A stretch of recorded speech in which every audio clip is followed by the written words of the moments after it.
இந்த ஆண்டின் கடைசி சூரிய கிரகணம் சற்று சிறப்பானது அப்படின்னே சொல்லலாம். இந்த சூரிய கிரகணமானது ஆடி அமாவாசை நாட்களில் நிகழ இருக்கு. அதுவும் இந்த கிரகணம் கடக ராசியில் ஆயில்யம் நட்சத்திரத்தில் நிகழ இருக்கு.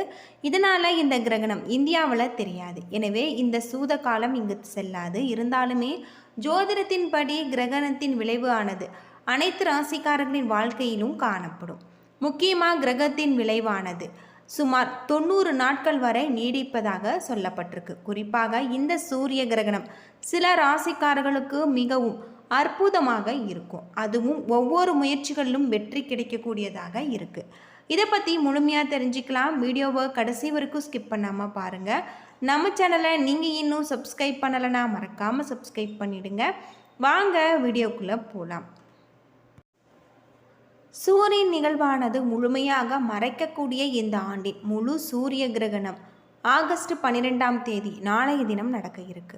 ஐரோப்பா கண்டத்தில் 1999ஆம் ஆண்டுக்கு பிறகு தென்பட்ட முதல் சூரிய கிரகணம் இது. ஸ்பெயின் நாட்டின் மாலை சூரிய அஸ்தமனத்திற்கு சற்று முன்பாக இந்த முழு சூரிய கிரகணம் நிகழ்வதால் அடிவானத்தின் சூரியன் மறையும் பொழுது கருமை சூழும் அரிய காட்சி கிடைக்கும் என சொல்லப்படுது. இந்த சூரிய கிரகணமானது உலகின் புகழ்பெற்ற ஸ்பிரென்சிட் விண்கலம் பெரிய பொலியும் உச்சத்தில் எட்டுவதாக வானியல் ஆய்வாளர்கள் இது ஒரு இரட்டை விருந்தாக அமைஞ்சிருக்கு அப்படின்னு சொல்லப்படுது. பஞ்சாங்கத்தின்படி சூத காலம் கிரகணத்திற்கு 9 மணி நேரத்திற்கு முன்பு தொடங்கும். இந்த சூத காலம் எனப்படும், அதாவது தோச காலம். இந்த காலத்தில் பூமியின் வளிமண்டலம் மாசுபடுவதாக நம்பப்படுது. இது போன்ற மாசுபாட்டால் ஏற்படக்கூடிய தீய விளைவிக்கக்கூடிய பக்க விளைவுகளை தவிர்க்க கூடுதல் முன்னெச்சரிக்கை எடுக்க வேண்டும் என்று ஜோதிடம் சொல்லப்பட்டிருக்கு. இது எந்த ஒரு சுப காரியங்களும் செய்யக்கூடாது. கோவிலின் கதவுகள் கூட இந்த சூத காலத்திற்கு பிறகு மூடப்படும். அந்த வகையில் வரப்போகும் இந்த சூரிய கிரகணம் இந்தியாவில் தெரியாது என்பதால் சூத காலம் செல்லுபடி ஆகாது அப்படின்னே சொல்லலாம். அது மட்டும் இல்லாமல் இந்த ஆண்டின் கடைசி சூரிய கிரகணம் அப்படின்னு சொல்லப்படுது. இந்த கிரகணம் ரிஷபராசிக்காரர்களுக்கு 3வது வீட்டில் சூரிய கிரகணம் நிகழ இருக்கு. இதனால் 3 மாதம் ரிஷபராசிக்காரர்கள் தங்களுடைய வாழ்க்கையில் சாதகமான மாற்றங்களை காண்பாங்க. பணிபுரிபவர்களுக்கு பதவி உயர்வு அல்லது சம்பள உயர்வு கிடைப்பதற்கான வாய்ப்பு இருக்குது. அது மட்டும் இல்லாமல் நல்ல ஒரு லாபத்தை தரக்கூடிய புதிய ஒப்பந்தங்களை பெறுவாங்க. குடும்ப வாழ்க்கையில் நல்ல ஒரு முன்னேற்றம் ஏற்படலாம். உறவினர்களுடனான பிரச்சனை குறையும். வாழ்க்கை துணையின் முழு ஆதரவு கிடைச்சிருக்கு. நிதி நிலைமை உங்களுக்கு வலுவடையக்கூடியதாகும். அதே போல் சேமிப்பு அதிகரிக்கக்கூடியதாகும். சொத்து தொடர்பான விஷயங்களில் நல்ல ஒரு பலன்கள் கிடைக்கக்கூடிய வகையில் இருக்குது. கன்னி ராசியில் பிறந்தவங்களுக்கு 11வது வீட்டில் சூரிய கிரகணம் நிகழ இருக்காரு. இதனால் இந்த ராசிக்காரர்களுக்கு உயர் அதிகாரிகள் மற்றும் நண்பர்களுடைய முழு ஆதரவு கிடைச்சிருக்கு. பணிபுரிவர்களை பொறுத்தவரை இந்த காலம் சாதகமாக இருக்குது. கடின உழைப்பில் பலன் கிடைக்கும். அலுவலகத்தில் இலக்குகளை அடைவீங்க. நீண்ட காலமாக புதிய வீடு வாகனம் வாங்கக்கூடிய ஆசை இருந்தால் இந்த காலத்தில் இது நிறைவேறக்கூடிய வாய்ப்பு இருக்குது. தடைப்பட்டு வந்த வேலைகள் வெற்றிகரமாக நடக்கும். நிதி நிலைமையில் உங்களுக்கு நல்ல ஒரு முன்னேற்றம் ஏற்படலாம். குடும்பத்தில் சந்தோஷமும் அமைதியும் அதிகரிக்கக்கூடிய வகையில் சொல்லப்பட்டிருக்கு. விருச்சிக ராசியில் பிறந்தவங்களுக்கு 9வது வீட்டில் இந்த சூரிய கிரகணம் நிகழ்வதால் இதனால் உங்களுக்கு அடுத்த 90 நாட்கள் அதிர்ஷ்டமானதாக இருக்குது. பணிபுரிபவர்களுக்கு முன்னேற்றத்திற்கான புதிய வாய்ப்புகள் கிடைக்கலாம். நல்ல ஒரு சம்பளத்துடன் வேலை வாய்ப்புகள் தேடி வரலாம். வியாபாரிகளை பொறுத்தவரை தங்களுடைய வியாபாரத்தை விரிவாக்கம் செய்யக்கூடிய வாய்ப்புகள் உங்களுக்கு கிடைச்சிருக்கு. புதிய நிலைமை உங்களுக்கு நல்ல ஒரு நிதி நிலைமையே வலுவடையும். நீண்ட காலமாக சிக்கியிருந்த பணம் உங்களுடைய கைக்கு வந்து சேரும். குடும்பத்தாருடன் முழு ஆதரவு கிடைக்கக்கூடியதாகும். திருமண வாழ்க்கையில் உங்களுக்கு மகிழ்ச்சி அதிகரிக்கும். சமுதாயத்தில் மதிப்பு மரியாதை அதிகரிக்கக்கூடிய வகையில் சொல்லப்பட்டிருக்கு. மீன ராசியை பொறுத்தவரை 5வது வீட்டில் சூரியன் உங்களுக்கு நிகழ இருக்கார். இதனால் அடுத்த 90 நாட்கள் மீன ராசிக்காரர்கள் தொழில் வாழ்க்கையில் சிறப்பான ஒரு மாற்றத்தை காண்பாங்க. வேலை தேடுபவர்களுக்கு நல்ல வேலை கிடைக்கக்கூடிய வாய்ப்பு. நீண்ட காலமாக ஒரு பிரச்சனையினால் அவதிப்பட்டு வந்தார் அதிலிருந்து உங்களுக்கு நல்ல ஒரு நிர்வாகம் ஏற்படக்கூடியதாகும். குடும்ப சூழல் மகிழ்ச்சியாக இருக்கக்கூடிய வகையில் சொல்லப்பட்டிருக்கு. இந்த அமாவாசை ஆடி அமாவாசையில் வரக்கூடிய இந்த சூரிய கிரகணம் அற்புதமான ஒரு சூரிய கிரகணம். அமாவாசை என்றாலே புனிதமான ஒரு தினம், நம்முடைய முன்னோர்களை நினைக்கக்கூடிய ஒரு தினம். இந்த நாட்களில் தவறாமல் முன்னோர்களை வழிபட்டு வந்தால் நம்முடைய வாழ்க்கையில் துன்பங்கள் விலகும் என சொல்வாங்க. இதனால தான் எல்லோருமே அனைத்து அமாவாசைகளிலுமே முன்னோர் வழிபாடு செய்ய முடிவதில்லை.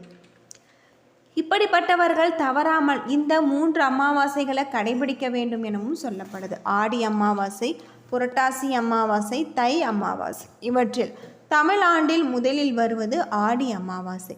தாட்சாயன புண்ணிய காலத்தின் தொடக்கத்தில் வருது. இந்த அமாவாசை மிகவும் சிறப்பானது.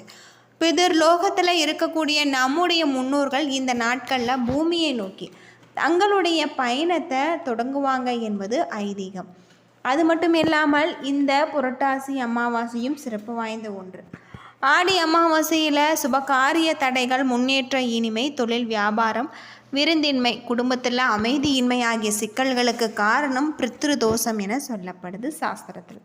நமக்கு உயிரையும் உடலையும் தந்த நம்முடைய பெற்றோர்கள் அவர்கள் வாழும்போது உரிய மரியாதையோடு நடத்தி அவர்களுடைய விருப்பங்களை பூர்த்தி செய்ய வேண்டியது ஒவ்வொரு பிள்ளைகளுடைய கடமை.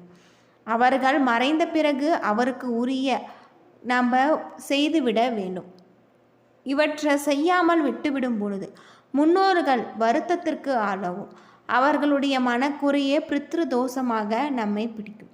ஒருவருடைய ஜாதகத்தில் சூரியன் அல்லது சந்திரன் ராகு கேதுகளோடு எந்த ஒரு ஸ்தானத்தில் சேர்ந்திருந்தாலுமே அது பித்ரு தோஷத்தை குறைக்கும். இப்படிப்பட்ட ஜாதகக்காரங்கள் பித்ரு வழிபாட்டை மிகுந்த கவனத்துடன் செய்து வருவது அவசியம். இவர்கள் மட்டுமல்ல, தந்தையை இழந்த அனைவருமே அமாவாசை நாட்களில் தர்ப்பணம் செய்து வழிபாடு செய்வது அவசியம். தர்ப்பணம் செய்ய மொத்தம் 19 தர்ப்பைகள் பயன்படுத்த வேண்டும். அவற்றில் 8 தர்ப்பைகள் கொண்டு செவ்வக வடிவில் கட்டிடம் அமையுங்கள். பிறகு 5 தர்ப்பைகள் நாம் செய்ய வேண்டும்.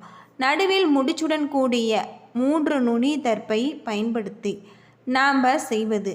இவை போக இன்னும் 2 குட்டையான தர்ப்பைகள் கையில் இடுக்கி கொண்டு பவித்திரத்தையும் அணிந்து கொண்டு நாம் தர்ப்பணத்தை தயாராக்க வேண்டும். இதை தவிர காலுக்கு கீழே ஆசனம் என்ற பெயரும் உதிரி தர்ப்பைகள் போட்டு கொள்வது விதி. இவற்றை கடைகளில் அது மட்டும் இல்லாமல் இவற்றை ஒரு செட்டாகவே விற்கிறாங்க. இதை அப்படியே வாங்கி பயன்படுத்தலாம். அது மட்டும் இல்லாமல் இதை வாங்கி நாம் பழக்கம் இல்லை என்பவர்கள் குறைந்தபட்சம் எள் தண்ணீர் இறைத்து தர்ப்பணம் செய்தாலே போதுமானது.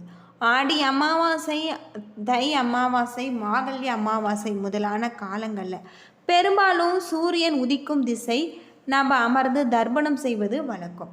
அது மட்டும் இல்லாமல் தெற்கு நோக்கி அமர்வது இன்னும் சிறப்பு. பிறகு தர்ப்பணத்திற்குரிய சங்கல்பம் செய்ய வேண்டும். மந்திரங்கள் தெரிந்தவர்கள் நாம் சங்கல்ப மந்திரங்களை சொல்லி செய்யலாம். தெரியாதவர்கள் முன்னோர்களுடைய பெயர்கள், அதாவது அப்பா அம்மா, அப்பாவுக்கு அப்பா, அப்பாவின் தாத்தா ஆகியோரின் பெயர்களை சொல்லி நாம் எள்ளும் தண்ணீரும் செலுத்த வேண்டும். இதே போல அம்மாவளி தர்ப்பணம் இட வேண்டும். இதில் அம்மா தந்தையின் பெயர், தாத்தாவின் அம்மா ஆகியோரது பெயர்களை குறிப்பிட்ட தர்ப்பணம் இட வேண்டும்.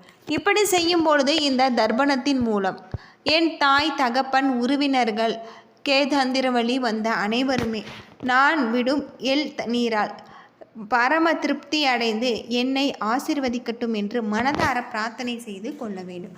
இதுபோல் இந்த அமாவாசை நாட்களில் நம்ம செய்வது இன்னும் சிறப்புக்குரிய ஒன்று அப்படின்னே சொல்லலாம். இந்த அமாவாசை நாட்களில் இது போல் செய்து முன்னோர்களை வழிபட்டு வருவதன் மூலம் நம்முடைய வாழ்க்கையில் நல்ல ஒரு மாற்றம் ஏற்படும் அப்படின்னே சொல்லலாம். ஆடி அமாவாசை அற்புதமான ஒரு அமாவாசை. இந்த நாட்களில் முன்னோர்களை நினைத்து நம்ம இது போல் செய்து வருவது இன்னும் சிறப்புக்குரிய ஒன்றாக இருக்குது அப்படின்னும் சொல்லப்படுது. என்ன நண்பர்களே, இந்த வீடியோ உங்களுக்கு பயனுள்ள ஒரு தகவலை தந்திருக்கும்னு நினைக்கிறேன்.